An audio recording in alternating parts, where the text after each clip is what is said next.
આપ સૌનું study panel પર હાર્દિક સ્વાગત છે। આજના વિડીયોમાં આપણે ધોરણ 6 ગણિત પ્રકાશનું પ્રકરણ 3 સંખ્યાની રમતનું વિચારો અને શોધો કે જે પાના નંબર 64 અને 65 ઉપર આપેલ છે તેના દાખલાઓ આપણે ગણવાના છે। જો વિદ્યાર્થી મિત્રો તમારે આની પીડીએફ જોતી હોય, આનું સોલ્યુશન જોતું હોય તો તમે ડિસ્ક્રિપ્શન બોક્સમાં અમારી ટેલિગ્રામ ચેનલ આપેલી છે તેની લિંક પર જઈને તે મેળવી શકો છો। આપણે વિચારો અને શોધો। 1.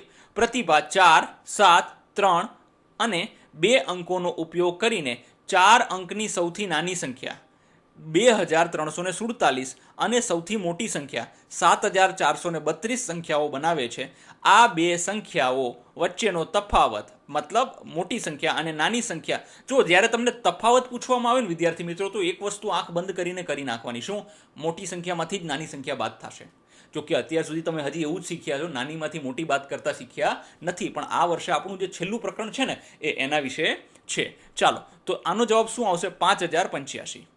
આ બે સંખ્યાઓનો સરવાળો આવશે 9779। જો આ પેલિન્ડ્રોમિક નંબર થઈ ગયો ને, નીચેના વિધાનો સંતોષાય તે રીતે 4 અંક પસંદ કરો। ચાલો, 4 અંકવાળી સંખ્યા આપણે પસંદ કરવાની છે। જો સૌથી મોટી સંખ્યા અને સૌથી નાની સંખ્યા વચ્ચેનો તફાવત 5085 કરતાં વધારે હોય, ચાલો જોઈએ। હવે જો સૌથી મોટી સંખ્યા આપણે કોઈ એક 4 અંક લઈ લીધા। ક્યાં 4 અંક લીધા? 9821। તો સૌથી મોટી સંખ્યા કઈ બનશે? તો કે 9821।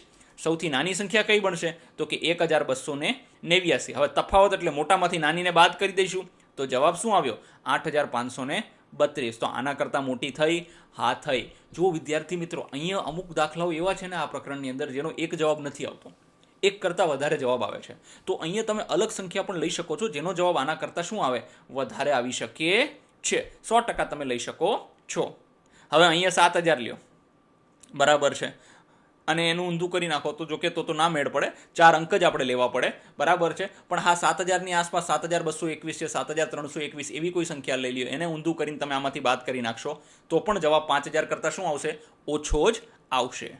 ચાલો, હવે જોઈએ બી। સૌથી મોટી સંખ્યા અને સૌથી નાની સંખ્યા વચ્ચેનો તફાવત 5085થી નાનો। ચાલો, હવે પેલા વધારે જોયો, વધારે તફાવત શું હોવો જોઈએ? તો કે 5085થી નાનો હોવો જોઈએ। ચાલો, સંખ્યા લીધી 5432, આ 4 અંકો લીધા।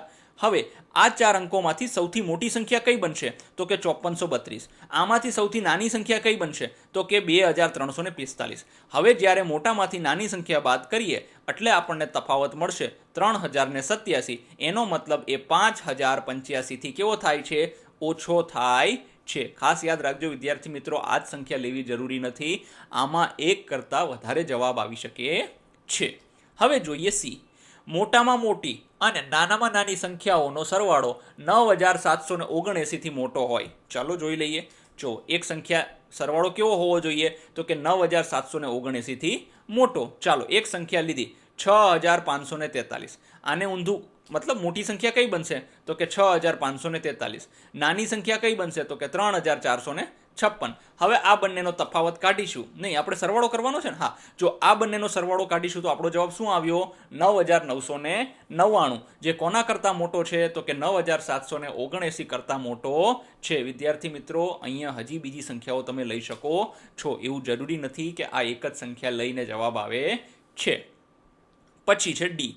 મોટામાં મોટી અને નાનામાં નાની સંખ્યાઓનો સરવાળો 9779થી નાનો હોય। આ તો વધારે સરળ છે, ચાલો જોઈએ। હવે જો પહેલાં તો આનો સરવાળો કેવો હોવો જોઈએ? નાનો હોવો જોઈએ। કોના કરતાં? આના કરતાં। અહીંયા શું હતો? સરવાળો મોટો હોવો જોઈએ, અહીંયા સરવાળો નાનો હોવો જોઈએ। ચાલો લઈ લીધો 4321, અહીંયા લીધો। જુઓ સૌથી મોટી સંખ્યા કઈ બની છે? તો કે 4321। નાની સંખ્યા કઈ બની છે? તો કે 1234। હવે શું કીધું છે? સરવાળો કરવાનો છે, બરાબર છે, અને આના કરતાં નાનો કરવાનો છે। જુઓ સરવાળો કર્યો આનો તો જવાબ શું આવ્યો? 5555। જે આના કરતાં શું છે? મતલબ 9779 કરતાં નાનો છે। આ રીતે આપણે કરી શકાય। હવે જોઈએ બે। સૌથી નાની અને સૌથી મોટી 5 અંકની સંખ્યા, 5 અંકની પેલિન્ડ્રોમિક સંખ્યાનો સરવાળો શું છે?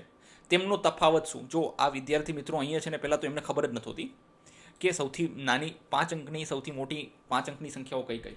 ચાલો એને પહેલાં સમજીએ। જો સૌથી નાની 5 અંકની સંખ્યા કઈ છે ખબર છે? જો શૂન્યવાળી જશે, 1 2 3 4, 1 2 3 4 5। જો આ સૌથી નાની થઈ ગઈ। હવે 5 અંકની સૌથી મોટી કઈ છે? તો કે 5 નવડા થઈ જાય, 1 2 3 4 5 જો આ તો છે પેલિન્ડ્રોમિક, બરાબર છે,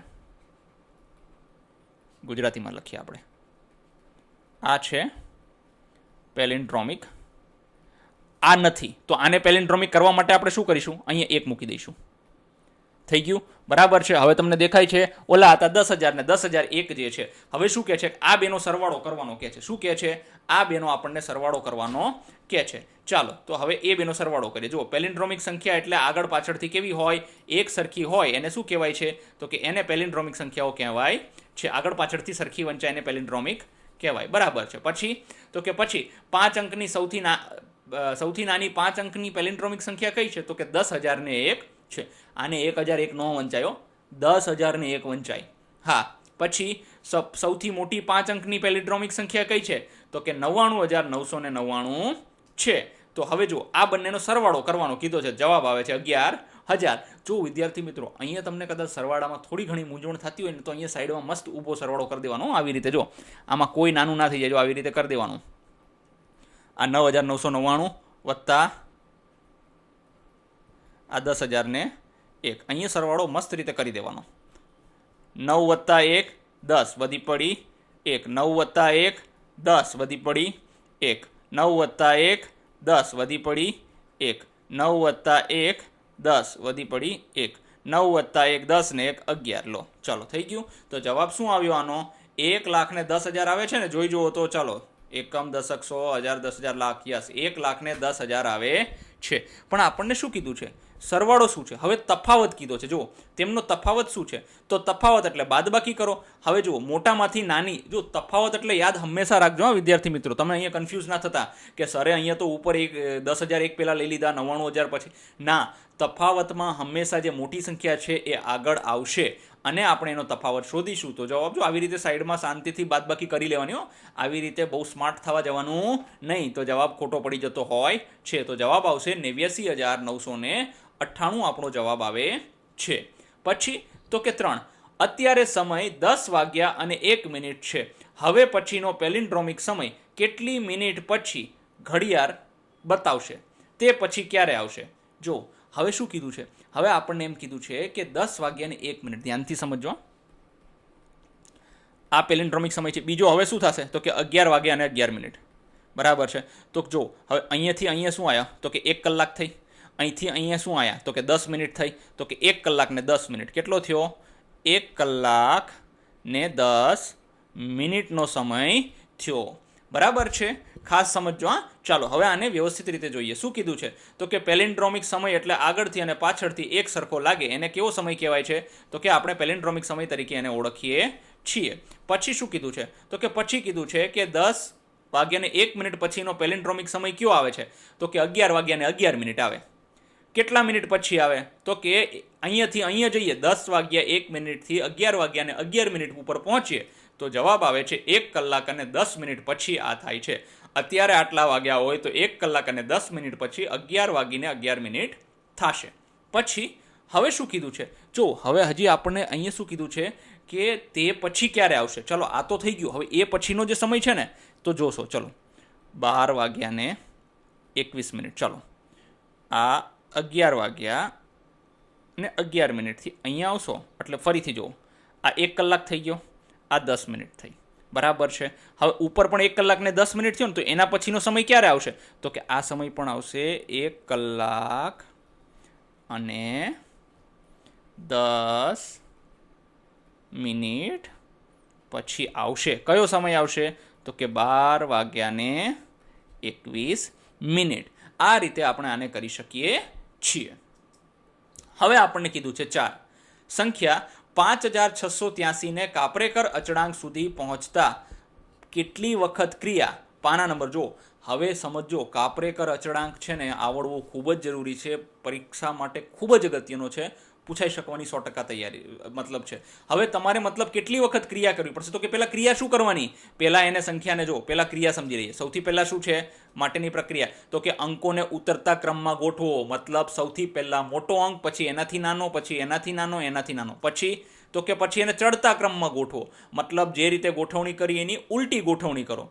પછી તો કે બંનેની બાદબાકી કરો. આવું ક્યાં સુધી કરશો, તો કે આવું 6,174 આ જે છે શું છે? કાપરેકર અચળાંક. શું છે? કાપરેકર અચળાંક. હા, આ ન આવે ત્યાં સુધી આપણે શું કરવાનું છે? અચળાંક. આપણે આને આ પ્રક્રિયા જે છે તે કરતી રહેવાની છે. ચાલો આ સંખ્યા લઈ લ્યો, ફરી એ જ પ્રક્રિયા કરો. ચાલો 5683. ચાલો આને સૌથી મોટી સંખ્યા કઈ થઈ? તો કે 8653. નાની સંખ્યા તો કે એનું ઊંધું 3568. હવે આની બાદબાકી કરો તો જવાબ શું આવ્યો? 5085. હવે 5085 ને ફરીથી લ્યો. હવે એની મોટી સંખ્યા કઈ બનશે? તો કે 8550. એની નાની સંખ્યા કઈ બનશે? તો કે 0558. હવે જો ઘણા વિદ્યાર્થી મિત્રોને અહીંયા એમ શંકા જશે કે સાહેબ આ તો છે ને આગળ 0 થોડો લગાવી શકાય. આપણે ગણિતમાં આગળ ભણ્યા છીએ. શું ભણ્યા છીએ? કે જો આવી રીતે થાય તો આ તો 3 અંકની સંખ્યા થઈ જાય, પણ કાપરેકરમાં આ વસ્તુ અપવાદ છે. હવે આ બંનેનો તફાવત કરીએ તો તફાવત થશે 7992. હવે આપણે જોઈએ આગળ. અહીંયા 0 મૂકી દેવાનો છે. જો કે 0 મૂકો ન મૂકો નથી કોઈ ફેર નહીં, પણ આપણે 0 મૂકીશું. કેમ 0 મૂકવાનો છે? કેમ કે આપણે આને 4 અંકની સંખ્યા તરીકે ગણવાની છે. પછી તો કે હવે આપણે જોઈએ આ છે 7992 ને લઈ લઈએ તો કે સૌથી મોટી સંખ્યા કઈ થશે એમાંથી? તો કે 9972. એમાં નાની સંખ્યા કઈ થશે? તો કે 2799. સરસ. હવે આ બંનેનો તફાવત આપણે કરીશું તો તફાવત શું થશે? તો કે 7173 આનો તફાવત થશે. બરાબર છે. હવે આ સંખ્યાને આપણે ફરીથી લઈ લઈશું આગળ. જો આપણે અત્યાર સુધી 3 સ્ટેપ કર્યા, હવે ચોથું પગલું ભરીએ છીએ. બરાબર છે. આ ક્રિયા મતલબ ચોથી વખત કરીએ છીએ. આમાંથી સૌથી મોટી સંખ્યા કઈ બનશે? તો કે 7731. આમાંથી સૌથી નાની તો કે 1377. આ બંનેનો તફાવત કાઢશો તો જવાબ આવશે 6354. આપણે શું જોઈએ છે? 6174. જો આ તમને યાદ નહીં હોય ને 6174 તો તમને ખબર નહીં પડે ક્યાં સુધી જવું. હા, જો કે એક સમયે શું થશે? આનું નાનું પુનરાવર્તન થવા મળશે. કોનું? કાપરેકર અચળાંકનું પુનરાવર્તન થવા મળશે. ચાલો હવે જોઈએ. આપણે સંખ્યા લઈ લઈએ 6354. 6354માં સૌથી મોટી સંખ્યા કઈ છે? તો કે સૌથી મોટી સંખ્યા બનશે 6543. અને નાની સંખ્યા કઈ બનશે? તો કે 3456. હવે આ બંનેનો તફાવત કાઢીશું તો જવાબ આવે છે 3087. હવે જો આપણું કાપરેકર આવ્યું નહીં. આપણે 5 વખત આ ક્રિયા કરી પણ આવ્યું નહીં. હજી મને લાગે છે કરવું પડશે. ચાલો હવે આપણે આવ્યું છે અહીંયા 3087. તો 3087 માંથી સૌથી મોટી સંખ્યા બનશે 8730. પછી નાની સંખ્યા તો કે 0378. આ બંનેનો તફાવત કાઢીશું તો અહીંયા આપણે 0 લખવાનો ફરજિયાત છે. બરાબર છે. તો શું આવશે? 8352 જવાબ આવશે. હવે જુઓ 8352 એમાંથી સૌથી મોટી સંખ્યા કઈ બને છે? તો કે 8532. સૌથી નાની સંખ્યા તો કે 2358. આ બંનેનો તફાવત કરશો તો તમારો જવાબ આવશે 6174, જેને આપણે કાપરેકર અચળાંક તરીકે ઓળખીએ છીએ. હવે જુઓ કેટલા? તો કે અહીંયા સુધી જુઓ આ 7મી ક્રિયા છે. કેટલી વખત આ પ્રક્રિયા આપણે કરી? તો કે 7 વખત આ ક્રિયા કરવી પડી. ઘણી વખત અમુક સંખ્યાઓ એવી હોય છે ને કે તમારે 20 વખત એ પ્રક્રિયાઓ કરવી પડે છે. તમે વિચાર કરી લો કે કેટલું 20 વખત 25 વખત, ઘણી સંખ્યાઓમાં તો 30 40 વખત આને આ સેમ પ્રક્રિયા તમારે કરવાની. પણ હા, છેલ્લે કાપરેકર અચળાંક આવવું ઈ કન્ફર્મ છે જ. ધન્યવાદ વિદ્યાર્થી મિત્રો. જો તમારે આ સોલ્યુશનની PDF જોતી હોય તો અમારી ટેલિગ્રામ ચેનલની લિંક તમને ડિસ્ક્રિપ્શન બોક્સમાં આપેલી છે. ત્યાંથી તમે આની PDF મેળવી શકો છો. ધન્યવાદ.